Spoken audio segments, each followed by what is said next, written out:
Mpendwa mtazamaji wa Simbuka TV, ninakusalimu kwa jina la Yesu Kristo Mwokozi. Awali ya yote namshukuru Mungu sana kwa wewe ambaye umetenga muda wako tayari kufuatilia kipindi hiki cha Saa ya Urejesho.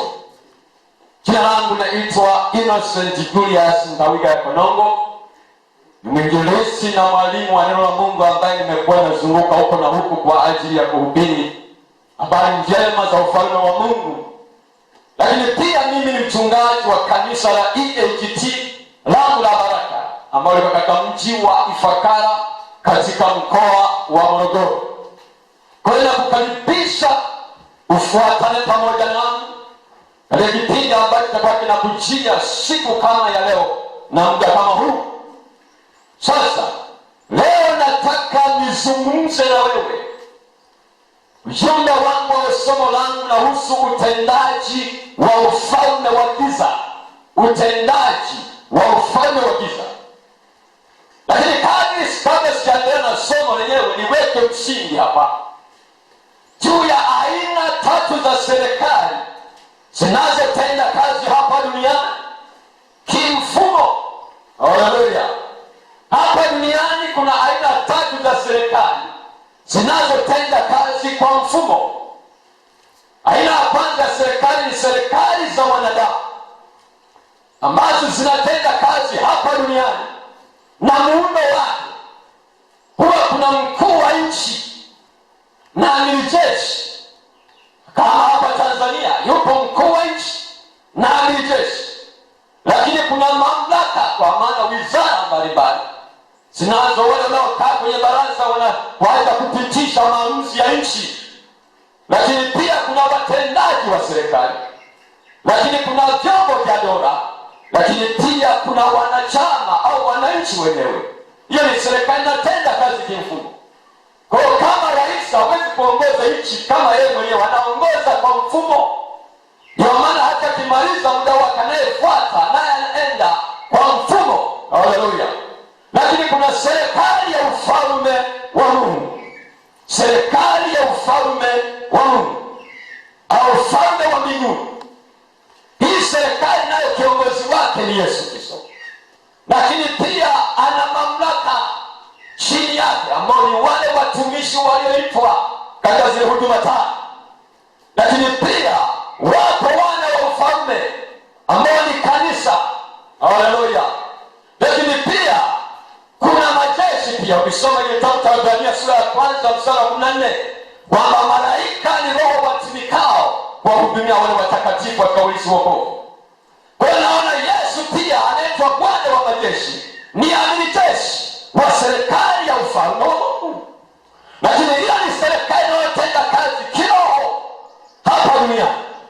Lakini pia kuna serikali ya ufalme wa giza, na hiyo serikali ya ufalme wa giza sasa kiongozi wake ni Shetani.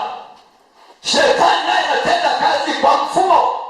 Kwa hiyo naposema Shetani namaanisha kiongozi wa serikali inayotenda kazi katika ufalme wa giza.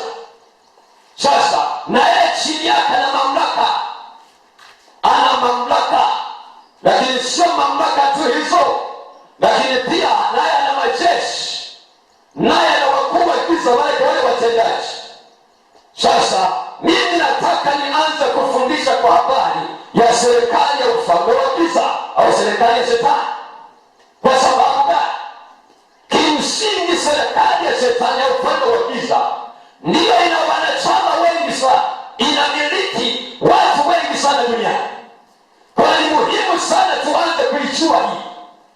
Nadhani hatukienda kule benki wanapotoa elimu ya fedha, kutaka kujua fedha halali alama zake, wao wanaanza kufundisha kwanza alama za kujua noti bandia.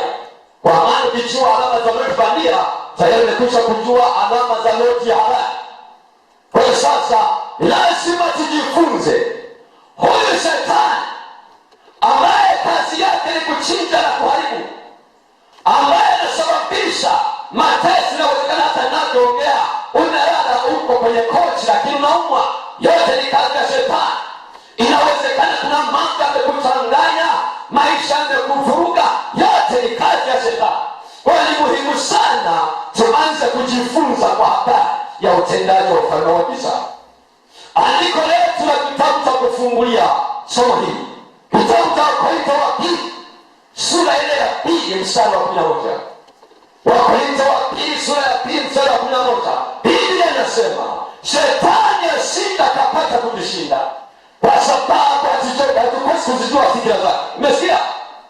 Mungu anatoa angalizo, anasema shetani ashinda kapata kujishinda kwa sababu hatukosi kuzijua fikira zake. Maana yako usipojua mfumo wa utendaji wa shetani atakushinda. Ndugu zangu, tuko kwenye vita. Kwa hiyo kuna ufalme wa Mungu na ufalme wa giza zinashindana. Sikiliza, na kunapotokea pande mbili zinashindana, lazima upande mmoja ushindwe na lazima upande mmoja ushinde.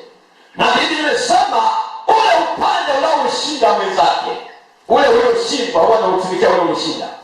Unakumbuka kisa cha Goliath na Daudi? Daudi anaenda kupambana na Goliath. Maana yake ni falme mbili zinapambana.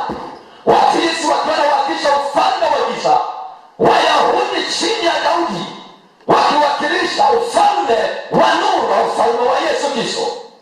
Goliath anamwambia Daudi, njoo tupigane, ila nikikushinda wewe, ninyi Wayahudi mtakuwa watumwa wetu. Ukinishinda wewe, sisi tutakuwa watumwa wenu. Ashukuriwe Yesu Kristo ambaye ufalme wake hautawahi kushindwa na ufalme wa giza. Ndio maana Daudi alipoenda kwenye vita, ili nimesema akampiga Goliath, akaanguka, Wafilisti wakakimbia. Haleluya! Ndiyo habari njema ninaeleza. Anafundisha kwa habari ya utendaji wa ufalme wa giza, ili sasa ikuhamasishe kuwa mwanachama wa ufalme wa nuru, sio shindwa na ufalme wa giza. Haleluya! Sasa sikiliza, Biblia inasema kitabu cha Efeso sura ya 6 na ule mstari wa 10 mpaka 12, hatimaye mzidi kuwa hodari katika Bwana na katika uweza wa nguvu zake, vaeni silaha zote za Mungu mpate kuzipinga ila za shetani. Kwa maana kushindana kwetu sisi si juu ya damu na nyama, bali juu ya falme, mamlaka, wakuu wa giza na majeshi ya pepo wabaya katika ulimwengu wa roho. Umesikia? Huo ni mfumo wa utendaji wa shetani. Anasema tunashindana na falme. Halafu maana yake falme inamaanisha yule kiongozi wa serikali. Lakini anasema kuna mamlaka. Shetani naye ana wizara zake. Hakuna kufundisha huko mbele wizara za shetani. Lakini pia anasema wakuu wa giza, maana yake ni watendaji wa ufalme wa giza. Halafu anasema majeshi ya pepo wabaya. Yaani shetani ameiga muundo wa ufalme wa Mungu unavyotenda kazi. Yaani kama unavyoona serikali za dunia zinavyotenda kazi, naye anasema ana majeshi ya pepo wabaya. Maana yake ana majeshi ya anga, ana majeshi ya ardhini, ana majeshi yanayotenda kazi kutokea majini, ana majeshi yanayokaa katikati ya watu, na yana polisi na magereza na kadhalika. Sasa anasema kushindana kwetu ni njia ya ufalme. Kwa lazima ujue wewe ulioko duniani uko kwenye kushindana. Swali, wewe ni mwanachama wa ufalme gani? Kati ya ufalme wa giza na ufalme wa nuru. Haleluya, haleluya. Ngoja niendelee. Hili nimesema hizi ni mamlaka, lakini jambo la msingi sana nataka tujifunze. Huyu shetani makao yake yako wapi? Hili swali ambalo limekuwa na mtazamo, watu wengi kama mtu wengine anasema shetani yuko chini ya ardhi, wengine anasema shetani yuko tu anakaa tu anaelea. Sasa Biblia inasemaje kwa habari ya makao ya huyu shetani? Ili unapojua unapambana adui gani, ni vizuri mjue. Usipomjua adui yako atakushinda. Paulo mtumishi wa Mungu aliwahi kufunuliwa kitabu cha Wakorintho wa pili sura ile ya 12 kuanzia mstari wa 1. Paulo anasema namfahamu mtu mmoja aliyekuwa katika roho, alichukuliwa akapelekwa mpaka wazi, kuna mbingu za aina tatu. Kuna mbingu za aina tatu. Sasa katika hizi mbingu tatu tutapenda kujua shetani akawa wapi, ili unapokuwa unaishi hapa duniani ufahamu huyu adui anayetesa ulimwengu mpaka wewe. Kama yana mbingu tatu. Mbingu ya kwanza ni mbingu inayotawala mchana, inayoangazwa na jua kwa urahisi, mahali ambapo wanakaa wanadamu. Hiyo ndio mbingu ya kwanza, yaani mbingu ambayo wanadamu tunakaa, ile inayotawala mchana. Mbingu ya pili ni ile mbingu inayotawala usiku, ambayo inaangazwa na mwezi na nyota. Ile mbingu inatawala usiku. Lakini mbingu ya tatu ni mbingu ile ambapo sasa ndio makao ya Mungu mwenyewe, panaitwa mbinguni. Unaposema mbinguni unamaanisha ile ni nchi kabisa, ni nchi ambayo ina serikali mbinguni. Tunasema ufalme wa mbinguni, tunasema Mungu ni mfalme wa mbinguni. Kwa hiyo kule mbinguni ni nchi kama zilivyo nchi nyingine, kama ilivyo Tanzania, kama ilivyo Marekani na kadhalika. Kwa hiyo ile nchi ile ina mfalme wake na ina serikali. Haleluya, ina serikali. Sasa sikiliza, kule kwenye serikali ilikuwa na wizara tatu. Serikali ya ufalme wa mbinguni, wizara ya kwanza ilikuwa ni wizara ya mawasiliano. Hii wizara inaongozwa na waziri anaitwa Gabriel, anayetoa taarifa kutoka kule mbinguni kuleta duniani palipo na wana wa ufalme. Halafu kuna wizara ya ulinzi. Hii wizara inaongozwa mpaka sasa na anaitwa Mikaeli, huyu waziri wa ulinzi. Lakini kulikuwa na wizara ya sifa na kuabudu, ile inaongozwa na huyu Lucifer alipoasi na akaitwa Ibilisi na Shetani. Kwa hiyo kule mbinguni kulikuwa na wizara tatu za serikali ya ufalme wa mbinguni, na kuna majeshi ya malaika. Haleluya, haleluya. Sikiliza, kabla Shetani hajaasi alikuwa miongoni mwa mawaziri katika serikali ya mbinguni. Alipoasi kule mbingu ya tatu, alipokwenda Paulo anasema akasikia lugha ambayo inaongelewa kule, lugha ya mbinguni kule. Maana raia wa serikali ya mbinguni kule ni raia wa kiroho. Kwa hiyo kule ufalme wa mbinguni ambapo ni makao makuu ya Mungu mwenyewe, ile ni nchi ambayo raia wake ni wa kiroho, maana Mungu ni roho pia. Haleluya, haleluya. Ndio maana hata wale wanaokufa katika Bwana wakiwa duniani huwa wanapenda kule mbinguni, makao makuu, kwenda kupumzika wakiwa katika roho, hawako katika miili. Haleluya. Sasa Lucifer alipoanguka akatupwa chini. Tafsiri zinasema akatupwa juu ya uso wa nchi, ngine zinasema akaanguka hata nchi. Ni moja tu, maana yake kwamba kule alipokuwa amepata sifa, anaabudiwa na kadhalika, akataka kufanya mapinduzi, akalie kiti cha mfalme. Ndipo yule malaika wa ulinzi Mikaeli akapigana naye akamtupa chini. Haleluya, haleluya. Kwa hiyo alipotupa chini, Lucifer akakaa kwenye mbingu ya pili inayotawala usiku. Ndio maana anaitwa mfalme wa giza. Ndio maana sikiliza, hata watumishi wa Shetani usiku ndio wanafanya vikao. Kama ni wachawi, usiku ndio wanafanya vikao zaidi. Hawezi kufanya vikao mchana. Mchana wanaonekana wanadamu wanafanya shughuli zao, lakini usiku ndio wanakutana kujadili jinsi ya kuendeleza serikali ya ufalme wa giza, kuongeza wanachama, hata kuangamiza watu usiku. Angalia hata hospitalini, asilimia kubwa watu wanaokufa wanakufa usiku, kwa sababu ndipo ufalme wa giza unatenda kazi zaidi. Haleluya, haleluya. Kwa hiyo sasa tunaona, ukisoma kitabu cha Waefeso sura ya 2 mstari wa 1 na wa 2. Ibilisi anaitwa mfalme wa uweza wa anga. Kwa hiyo alipotupwa, akatupwa kwenye mbingu ya pili. Hapa mbingu ya pili ndio makao ya Shetani, anaitwa mfalme wa uweza wa anga. Haleluya! Hapo ndio makao yake.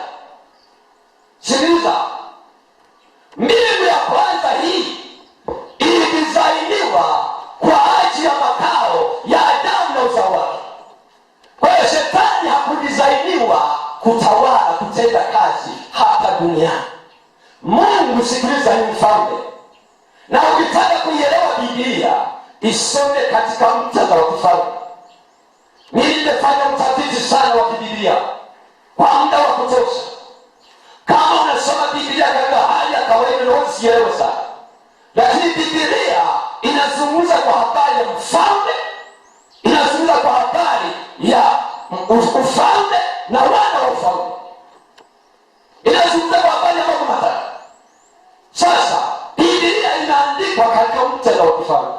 Mfalme siku zote, hata kwa serikali zinazoongoza kwa kifalme hichi kama Uingereza, yaani sheria yake huwa mfalme anapenda kutanua eneo lake la utawala. Sasa na Mungu kama mfalme alipokusudia sasa kuzaa mtoto, akaanza kwanza kumtengenezea eneo lake la kutawala, inaitwa dunia. Ndio maana ukisoma Mwanzo 1:26 mpaka 28, ndipo akasema na tumfanye mtu kwa mfano wetu. Kwa hiyo serikali ya mbinguni inaongozwa na wafalme watatu walioungana kufanya serikali moja. Kwa hiyo ukisoma Biblia katika muktadha utaelewa vizuri sana kwamba ni wafalme watatu, Mungu Baba, Mwana na Roho Mtakatifu. Wakakubaliana wakasema tumfanye, tuzae mtoto, naye mtoto sasa tumpeleke kule duniani akatawale. Haleluya! Ndipo Adamu akaumbwa, akawekwa duniani ili atawale dunia na uzao wake. Haleluya! Utanielewa vizuri sana mpendwa mtazamaji.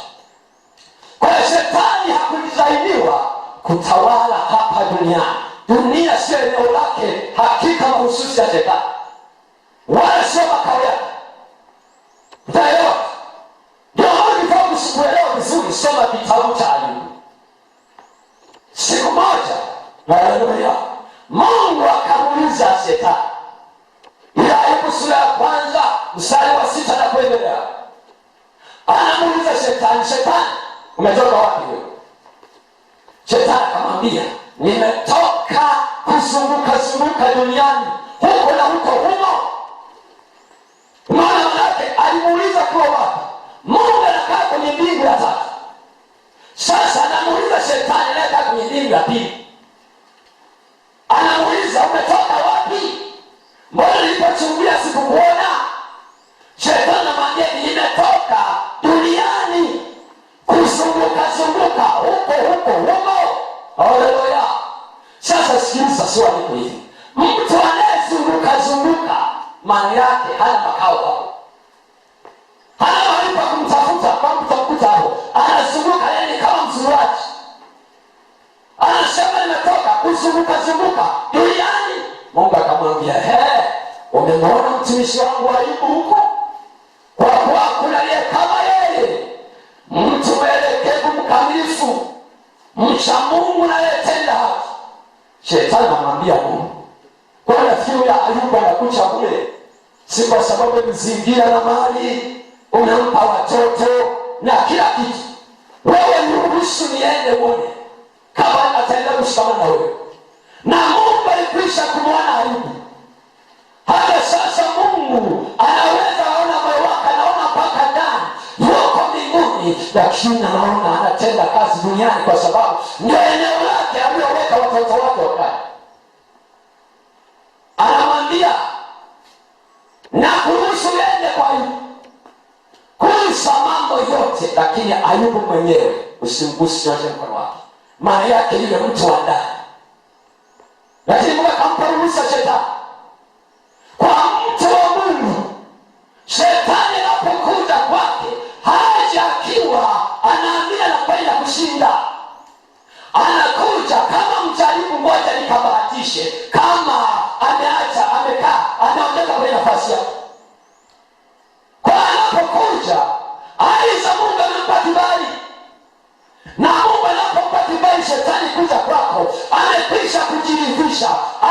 akija hata kushinda. Ndio maana nimesema katika yeye Yesu tunashinda na zaidi ya kushinda kwake yeye aliyetupenda.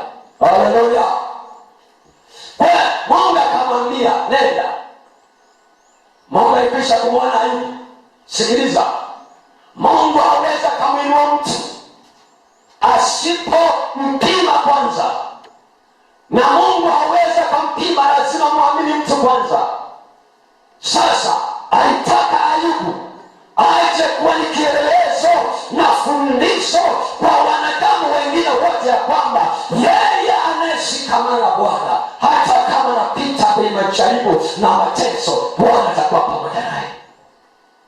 Haleluya, haleluya.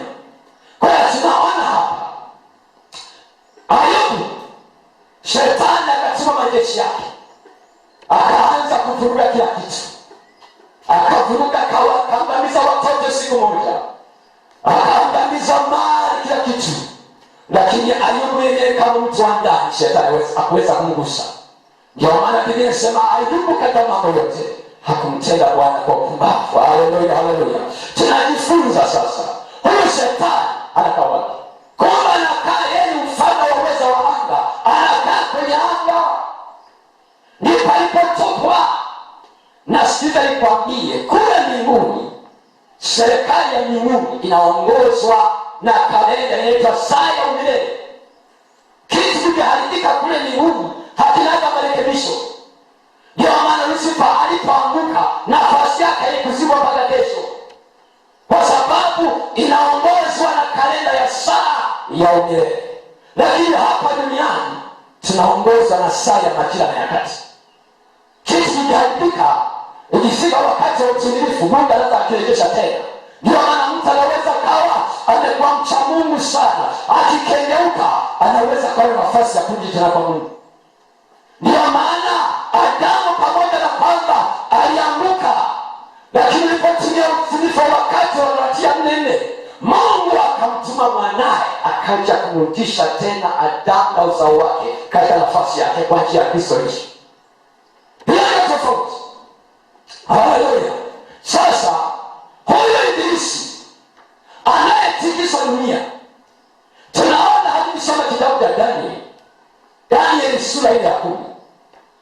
Danieli siku moja akawa ameingia katika mzigo wa kutafakari kwa habari ya taifa lake la Israeli, hatima yake ya baadaye. Akaingia kwenye maombi. Alipoingia kwenye maombi, anasema akaomba mpaka siku ya 21, ndipo malaika Gabrieli wa mawasiliano akaleta taarifa, akamwambia Danieli, upendwaye sana, tangu siku ulipoanza kuomba siku ya kwanza, mbingu na dunia inasimama pamoja.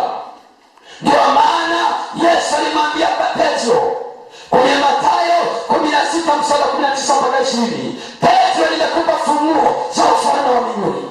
Utakaofunga duniani na mbinguni imefungwa, na sisi makao makuu tunafunga. Ukifungulia wote huko duniani, maana ni eneo letu ya utawala, tumekupa wewe utawale. Ukifungulia na mbinguni imefunguliwa. Haleluya.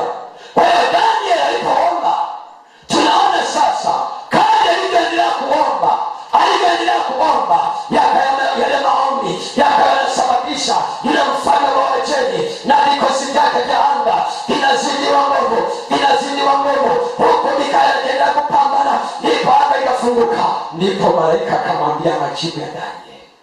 Haleluya. Kwa hiyo mpaka sasa shetani tena katika sura hiyo. Ndio anasema tunapambana na falme. Mpaka sasa wapo wakuu wa anga, mfalme wa anga la Tanzania yupo, naye ana mamlaka, tena ana watendaji, tena ana majeshi anayotuma kushambulia watu wa Mungu wanaokaa duniani. Sasa kuna watu wengi sana mnaomba maombi hayajibiwi, kwa sababu mfalme wa anga ameweka ukuta. Maombi yenyewe unaomba siku moja unaacha, unaomba mwezi mmoja unaacha. Danieli akaomba, akaona unaendelea kupata mzigo wa kuendelea kuomba, bali naonekana unapata na una ugumu. Roho wa Mungu anazidi kuugua ndani yake. Alipoomba mbingu zikafunguka. Leo acha wewe mwana wa Mungu kuomba maombi ya mazoea. Shetani anakaa kwenye anga, ndio eneo lake aliyowekwa pale. Kwa hiyo kama yuko juu, wewe uko duniani, ila anatenda kazi hapa duniani. Hapa ni makao yake, lakini dunia ni mahali anapotenda kazi. Kwa lugha hizi ni hivi: dunia, shetani anapokuja yeye yuko kwenye mawindo. Yeye shetani, dunia ni eneo lake la mawindo. Ndio nasema anakuja kuzunguka, anatafuta mtu wa kummeza. Haleluya, haleluya. Kitabu kile cha Yakobo sura ya 4 mstari wa 7. Yakobo sura ya 4 mstari wa 7. Biblia inasema hivi: mpingeni huyo, basi mtiini Mungu. Mpingeni shetani naye atawakimbia. Nasikia Biblia inasema basi mtiini Mungu. Kwa hiyo ili uweze kuwa na mandate ya shetani kumwamuru kwenye mipaka yako hapa duniani, cha kwanza lazima mtii Mungu kwanza. Lazima uwe mtii kwa Mungu, yeye na neno lake, yeye na maagizo yake. Ukishamtii, mbingu zinakusapoti.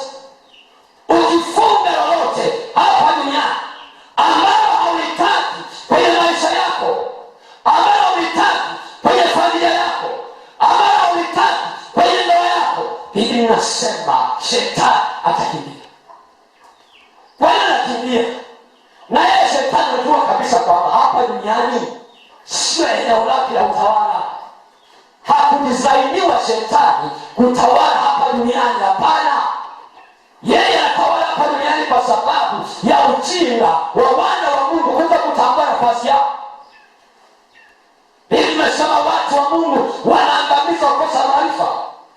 Maarifa maana yake ni taarifa sahihi zinazokuhusu wewe. Haleluya. Kwa hiyo shetani anaweza kawa anatawala kwenye maeneo, anaweka vitu vyake vya enzi. Tutakuja kujifunza huko mbele. Kwenye kijiji, unakuta kwenye kijiji unakuta watu ni ulevi, maana anatawala pale, anaweka vitu vyake cha enzi pale. Kwenye mji kote. Sasa sababu yake ni kwamba ni watu wa Mungu wanapokuwa wamelala, adui anakuja kupanda huko. Ndio maana nasema basi mpingeni shetani naye atawakimbia. Anakimbia, anaenda wapi? Anarudi sehemu yake ya kilala kwenye anga. Akishaenda kule, kwa kuwa yeye alikwisha kulaniwa na shetani, ana sifa kuto kukata tamaa, wala hachoki wala hakwaziki. Ukimshinda asubuhi, jioni tena anakuja kivingine. Anapompinga anakimbia kwanza kwenye eneo lake aliyowekwa, halafu anasema ngoja niende tena. Na anapokuja ana mawakala wake anaowatumia, wanaoishi pamoja na wanadamu hapa duniani. Haleluya. Kwa hiyo Biblia inasema tukimpinga atakimbia. Lakini Petro wa kwanza sura ile ya 5 mstari wa 6 mpaka mstari wa 8, Biblia inasema basi nyenyekeeni chini ya mkono wa Mungu aliye hodari, ili awapeze kwa wakati wake, huku mkimtwika fadhaa zenu zote, kwa maana yeye anajishughulisha sana kwa mambo yetu. Anasema basi kesheni, simameni. Alafu anasema mpinge shetani, maana yeye ni kama simba aungurumaye akitafuta mtu wa kumeza. Nasikia anasema tukeshe, kwa sababu huyu shetani muda wote anatafuta aje kwenye imani yako, achinje, aharibu na kuangamiza. Lazima ulinde mipaka yako, eneo lako la utawala. Anasema huyu yeye ni kama simba. Tena anasema ni kama, maana yake anajifanya kuwa simba. lakini sio simba. Maana yupo simba mmoja anaitwa Yesu. Yeye ni simba wa kabila la Yuda. Anapounguruma lazima ngome zianguke za shetani. Huyu simba halisi wa Yesu anaitwa Yesu. Anapounguruma na jeshi ya pepo wabaya yanakimbia bila kufukuzwa, kwa sababu yeye ndio simba halisi. Kumbe anasema shetani kama simba, maana anajifanya. Sasa unashindana na yeye ambaye huwa ni mwigizaji, hana kitu chake halisi. Haleluya! Anasema yeye anazunguka akimtafuta mtu kumeza. Anamtafuta kumeza shetani. Anameza nani? Kama anazunguka anatafuta mtu kumeza, maana yake anatafuta wale walio nje. Maana yake wale wanaopenda walio nje ya Kristo. Ndio maana Biblia inasema, Yesu akasema, ninyi wanadamu kaeni ndani yangu na mimi nikae ndani yenu. Haleluya! Unapokuwa Yesu namkaribisha aje ndani ya moyo wako, Yesu anaingia ndani yako na wewe unakuwa ndani yake. Kwa hiyo shetani anapozunguka anatafuta mtu wa kummeza, hawezi akakupata hata kidogo, kwa sababu uko ndani. Biblia inasema uhai wetu umefichwa na Kristo katika Mungu. Haleluya! Kwa hiyo kwa mtu wa Mungu, shetani anapotaka kuja lazima aje akiwa na uhakika anakwenda kupigwa, kwa sababu huyo mtu wa Mungu ameshapata taarifa sahihi juu ya ufalme wa giza unavyotenda kazi. Anasema anazunguka, anatafuta mtu wa kumeza. Kwa hiyo inatoa wito sasa, unaitazama kwa njia TV, kwa njia YouTube na kadhalika. Sikiliza, unapokuwa nje, Biblia inasema huko nje kuna wezi, huko nje kuna wanyang'anyi, huko nje kuna mbwa, huko nje kuna wachawi, ambao anamaanisha taswira ya mawakala wa shetani. Wanazunguka wanatafuta mtu aliye nje ya Kristo waweze kummeza. Wanatafuta mtu ambaye anaishi maisha ambayo ni kama hajielewelewi, hana mpangilio, naye anaishi kama mzulaji, waweze kummeza. Kwa hiyo natangaza, una uwezo wa kumshinda shetani ukiwa nje ya Kristo. Huwezi, kwa sababu huu ni ufalme, ni serikali inayotenda kazi kiroho. Wewe uko katika mwili, na Maandiko yanasema kushindana kwetu sisi si juu ya damu na nyama, ni juu ya falme, juu ya mamlaka, juu ya wakuu wa giza, juu ya majeshi ya pepo wabaya katika ulimwengu wa roho. Unashindaje wewe ukiwa tu mtu mwenye dini umekadirisha toka mdogo? Una uwezo kumshinda shetani. Ndio maana mpaka sasa, hata navyoongea sasa, umetoka kuzini, unajua unaweza kushinda dhambi ya uzinzi, unaweza kushinda dhambi ya uongo, unaweza kushinda uchawi na ushirikina. Unalogwa, wanakuloga wanavyotaka, kwa sababu uko nje, na uko nje kuna wezi, kuna wachawi, kuna wanyang'anyi. Sasa ibilisi anapokuwa anazunguka anamtafuta mtu wa kummeza. Sasa nasema mpingeni huyo mkiwa thabiti katika imani. Haleluya, haleluya! Ninaona fahari ya ajabu ninaponena habari za huyu Yesu kabisa. Ndio maana kitabu cha Efeso sura ya 4 na mstari wa 17, Biblia inasema wala msimpe ibilisi nafasi. Waefeso 4:27 inasema wala msimpe ibilisi nafasi. Yesu anazunguka, anaelewa hapa duniani sio eneo lake halisi la kutenda kazi. Anatenda kazi anapopewa nafasi na wana wa ufalme. Wana wa Mungu wanapojisahau, inasema wana wa ufalme walipolala, akaja adui akapanda maguka kaenda zake. Haleluya, haleluya! Sasa anasema tusimpe ibilisi nafasi. Anapokuja tunampinga, kubadilisha mipaka yetu, ile teritori yetu, himaya ya kutawala inakuwa salama. Haleluya! Ufalme wa Mungu umetamalaki pale ndani ya familia yako, iwe ni kazini kwako. Unapofika kazini, lile ni eneo lako la kutawala.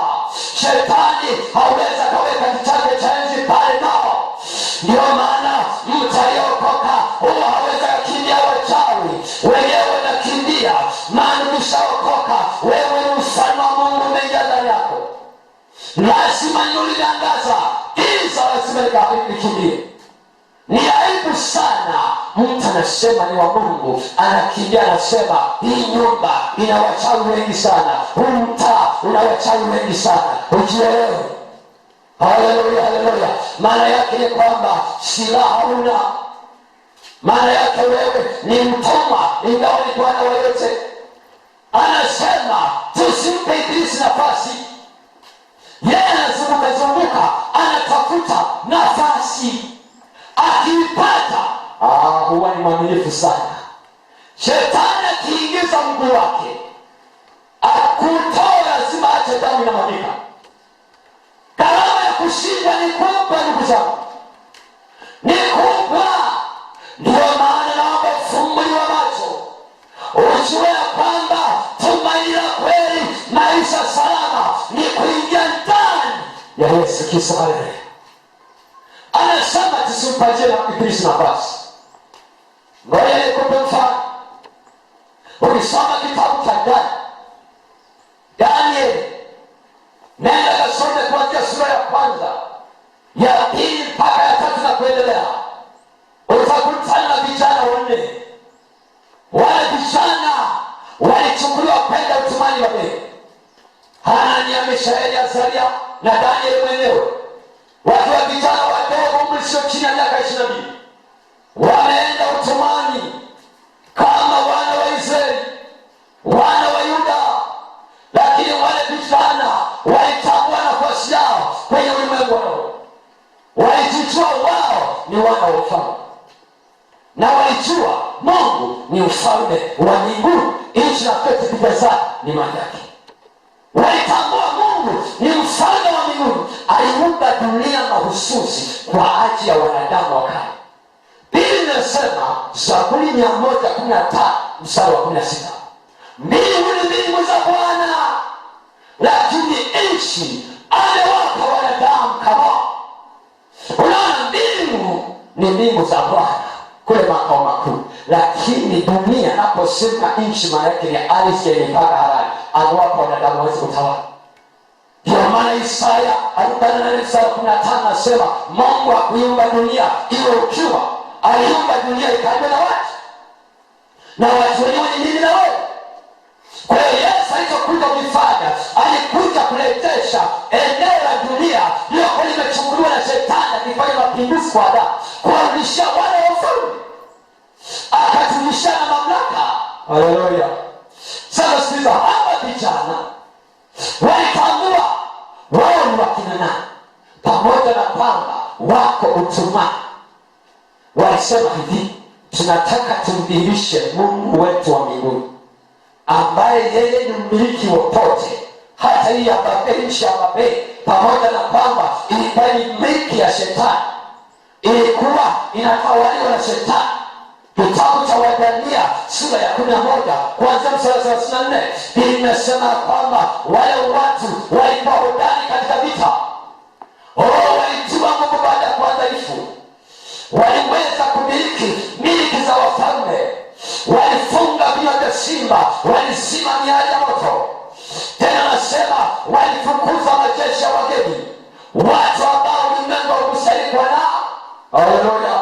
Sikiliza, wakati Nebukadneza mfalme wa Babeli anasema mimi ndio mtawala, mimi ndio mwenyewe duniani, wale vijana wakasema ndani ya mioyo yao, tunataka tuonyeshe siri ya wana wa ufalme. Wanapokuwepo mahali popote, wao ndio watawala, wao ndio wafalme. Haleluya. Yule Nebukadneza akatoa tangazo la kuangamiza wale ambao hawatasikia katika zamu yake. Wale vijana wakasema hivi, tunamjua yeye tuliyemwamini, nayo ufalme wa Mungu hakuna kushindwa. Haleluya! Wakasema sisi pamoja na kwamba tuko tumani sawa, lakini sisi ndani sio watumwa tu. Tunataka tuita ufalme wa mbinguni uje hapa duniani. Mapenzi ya Mungu yanayofanyika kule mbinguni yanafanyika hapa Babeli. Nini kilichotokea? Walipojaribu kutupa ndani ya moto, wakashangaa. Haleluya! Wako ndani ya moto, huku wanaimba pambio, huku wanamsifu yeye. Haleluya! aliyeumba moto. Tena maandiko yanasema Mungu ni moto ulao. Wako ndani ya moto ambaye ni Jehova Elohim. Ndio maana tunaona mpaka Nebukadneza akaenda akashangaa. Alitarajia kuona ni majivu, cha ajabu akashangaa. Wale vijana wanatembea katikati ya moto, hawana dharura lolote, lakini ndani ya moto yupo mtu wa nne. Huyo mtu wa nne alikuwa ni mfalme Yesu mwenyewe. Alienda kuwatembelea akasema, vijana, mmetambua nafasi yenu. Vijana, ninyi ni mashujaa, mmekalia kiti cha kifalme. Mmetambua ninyi hapa duniani ni mahali penu pa kutawala, sio eneo la shetani. Mmempinga shetani naye amewakimbia, nimekuja kuwasaidia. Tunaona Nebukadneza akashangaa, anasema sijawahi kuona Mungu awezaye kuokoa namna hii.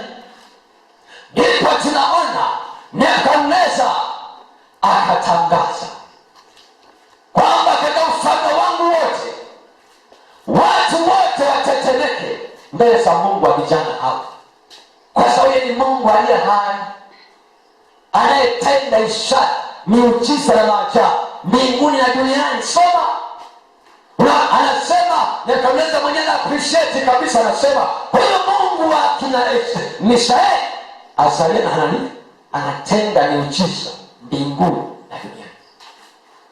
Kwa sababu gani? Ufalme wa Mungu maana yake ni ule utendaji wa Mungu mbinguni na duniani alipoweka watoto wake. Kwa hiyo nataka niwaambie wote mnaonitazama, watu wakisha kukombolewa kwa damu ya Yesu tayari wanakuwa ni wafalme. Sikiliza, Adamu alipoanguka katika dhambi alipoteza kitu kikubwa sana. Cha kwanza, alipoteza eneo lake la utawala linaloitwa dunia. Hiyo na eneo la kwanza alipoteza Adamu. Alipokengeuka alipoteza eneo la utawala linaloitwa dunia. Shetani akaitwa Mungu wa dunia hii, ndivyo Biblia inasema. Akaitwa mkuu wa ulimwengu, Yesu alimsema. Lakini Yesu alipokuja akakomboa eneo lake la utawala, akamrudisha himaya yake kwa wana wa ufalme. Ndio maana hata wakati anaomba pale Getsemani, Biblia inasema akatoa jasho lililochanganyikana na damu ikadondoka kwenye ardhi. Maana ile damu iliyotoka katika mwili wa Yesu ikadondoka kwenye ardhi, alikuwa anaikomoa ardhi kutoka kwenye himaya ya shetani alipokonya kutoka kwa Adamu. Yesu akarudisha. Lakini kitu cha pili alichokipoteza Adamu, alipoteza mamlaka ya utawala, alipoteza mamlaka. Haleluya! Na ndio maana Yesu sasa alipokuja, cha kwanza kabisa kule nyikani akaenda kupambana naye. Ili nimesema akamshinda shetani, akaanza huduma ya hadhara. Lakini kilele kabisa cha ushindi ni Yesu alipomwaga damu yake pale msalabani. Ukisoma kitabu cha Waebrania sura ya 2 na ule mstari wa 14 mpaka 15, kwamba Yesu kwa mauti yake alimharibu Ibilisi aliyekuwa, haleluya, aliyekuwa na nguvu za mauti Kumbe Ibilisi alikuwa na nguvu za mauti kabla Yesu hajaenda pale msalabani akamwaga damu yake.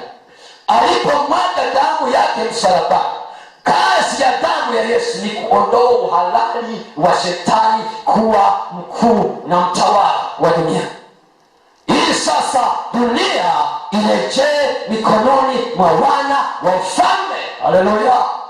Hicho ndicho kitu kimesha duniani. Kwa hiyo akawarudishia mamlaka.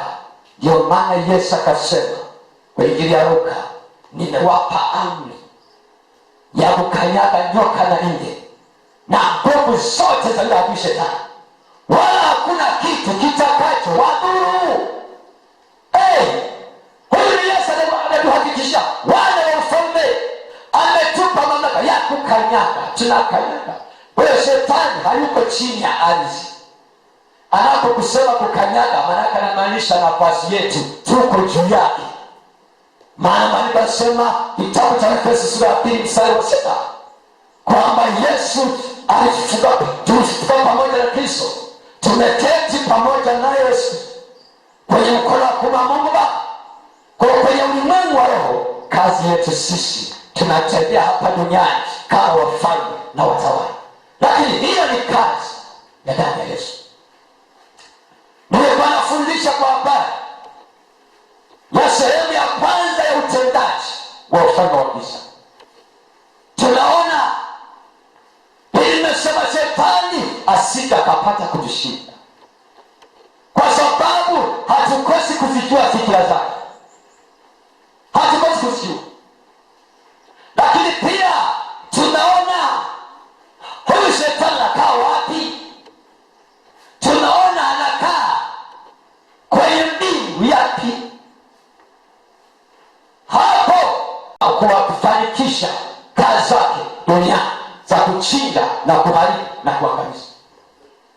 Lakini tunaona namna ambazo wana wa Mungu wanapotambua nafasi yao kwenye ulimwengu wa roho. Anasema katika yeye tunashinda na zaidi ya kushinda, tena silaha za vita vyetu sio za mwili. Kwa hiyo unapotambua adui yake nafasi yake amekaa wapi, kwa kumshinda ni rahisi sana. Hatua ya kwanza kutaka kuwa mshindi, mjue adui unayepambana naye. Jua nafasi yake. Ukishajua nafasi yake, na wewe utakate nafasi yako, kwa sababu shetani anatafuta nafasi. Ukiacha nafasi wazi, anaikalia. Adamu alipoteza nafasi, shetani akaichukua, akakalia kile kiti, akawa ndio mfalme, akawa ndio mtawala. Lakini kingine cha tatu Adamu alichokipoteza, alipoteza ule utamaduni, maadili ya mbinguni. Alipoteza kabisa ile maisha ya umilele. Tunaanza kuona kifo kikaingia. Kwa hiyo Adamu aliuza nchi, alifanya kosa la uhaini, akauza mamlaka ya mbinguni kwa. Lakini Yesu alipokuja, alikuja kurudisha eneo lake la utawala, alikuja kuturudishia mamlaka, amekuja kuturudishia ule utamaduni wa mbinguni. Lakini Adamu alipoteza lugha ya mawasiliano kabisa kati ya mwanadamu na Mungu. Yesu alipokuja anasema, hakika ukishamwamini Yesu unasema kwa lugha mpya. Ndio maana Roho Mtakatifu akishaingia ndani, unapewa lugha ya mawasiliano na Baba yako ya mbinguni. Tayari ufalme wa mbinguni unakuwa uko ndani yako. Sasa unasema, mtumishi wa Mungu, nimekuelewa sana. Leo nimekuwa naweka msingi, hili kinachokuja taendelea. Twende kuangalia silaha anayetumia shetani kutawala maisha ya watu wengi. Ni silaha ya namna gani? Lakini leo ninataka niombe kwa ajili yako wewe ambaye unatamani. Maana Biblia inasema shetani yeye hapa duniani anazunguka, anatafuta mtu wa kummeza. Anasema, nanyi mpingeni huyo mtu wa thabiti katika imani. Unampinga na silaha gani? Anazunguka na watafuta watu wameze walio nje ndani ya Kristo. Uko nje ya Kristo, ndio maana huna uwezo kushinda dhambi hata kidogo. Shetani akutumikisha anavyotaka, lakini Mungu ameleta ujumbe huu ili uweze kuingia ndani. Huyu anapozunguka zunguka ajikuta uhai wako umefichwa na Kristo katika Mungu, hawezi akakupata hata kidogo. Katika Kristo yetu utakuwa mshindi na zaidi ya kushinda. Cha kwanza kabisa, unasema nataka Bwana Yesu aingie ndani ya moyo wangu, na mimi niingie ndani yake. Pale ulipo unanitazama au unanisikiliza, uwe malala, uko sebuleni, uko kitandani, popote pale ulipo, naomba sasa unifuatishe maneno haya. Sema, Yesu, nimetambua ninapitia haya kwa sababu niko nje yako. Kumbe shetani hapa duniani sio eneo lake la utawala. Nimetambua. Yesu, nakupa nafasi uingie ndani yangu, ufanye makao nami niingie ndani yako ili niweze kuwa salama. Yesu, nibadilishe, uniponye. Asante Yesu kwa kuniokoa, kuniponya, kwa kuwa umeingia ndani yangu na mimi nimeingia ndani yako, kwa jina la Yesu, amen.